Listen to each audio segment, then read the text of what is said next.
Venezuela దేశాన్ని వణికించిన 2 వరుస శక్తివంతమైన భూకంపాలు ఆ దేశాన్ని కోలుకోలేని దెబ్బతీశాయి. కేవలం కొన్ని సెకన్ల వ్యవధిలోనే వచ్చిన 7.2 మరియు 7.5 తీవ్రత గల ఈ ట్విన్ భూకంపాల వల్ల ఇప్పటివరకు మరణాల సంఖ్య అక్షరాల 589కి పైగా చేరింది. దాదాపు 3,000 మందికి పైగా తీవ్రంగా గాయపడ్డారు. శిథిలాల కింద ఇంకా వేలాది మంది చిక్కుకొని ఉన్నారు. వారి కోసం రెస్క్యూ టీమ్స్ ముమ్మరంగా గాలిస్తున్నాయి. అయితే ఇక్కడే అసలు ట్విస్ట్ ఏంటంటే ఈ మహా విపత్తు సమయంలో భారతదేశం తీసుకున్న ఒక వ్యూహాత్మకమైన నిర్ణయం ఇప్పుడు ప్రపంచవ్యాప్తంగా హాట్ టాపిక్‌గా మారింది. భూకంపం సంభవించిన వెంటనే ప్రధాని నరేంద్ర మోడీ గారు వెనిజులాకు పూర్తి సహాయం అందిస్తామని ప్రకటించారు.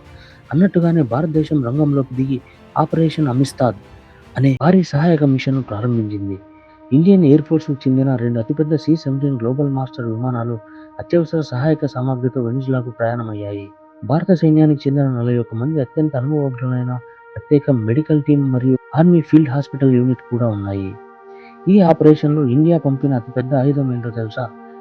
భారతదేశం స్వదేశీ టెక్నాలజీలో రూపొందించిన భీష్మ క్యూబ్స్. ఇవి ప్రపంచంలోనే అత్యంత వేగంగా మోహరించగల మొబైల్ హాస్పిటల్స్. కేవలం 10-15 నిమిషాల్లోనే వీటిని విప్పి అత్యవసర ఆపరేషన్ థియేటర్లను, ఐసీయూలను బెడ్లుగా మార్చేయవచ్చు. దాదాపు 200 మంది బాధితులకు ఒకేసారి అత్యంత కఠినమైన సర్జరీలు చేయడానికి ఈ భీష్మ క్యూబ్స్ ఉపయోగపడతాయి. వెనిజులాలో హాస్పిటల్స్ అన్నీ కూలిపోయిన తరుణంలో భారతదేశం పంపిన ఈ టెక్నాలజీ అక్కడ వందలాది ప్రాణాలను కాపాడబోతుంది.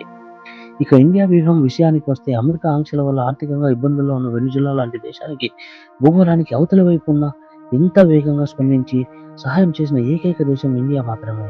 దీని ద్వారా భారతదేశం ప్రపంచానికి 2 గట్టి మెసేజ్‌లు ఇచ్చింది. ఒకటి, విపత్తు ఏదైనా ఎంత దూరమైనా సరే సహాయం చేయడంలో ఇండియా ఎప్పుడు ముందే ఉంటుంది.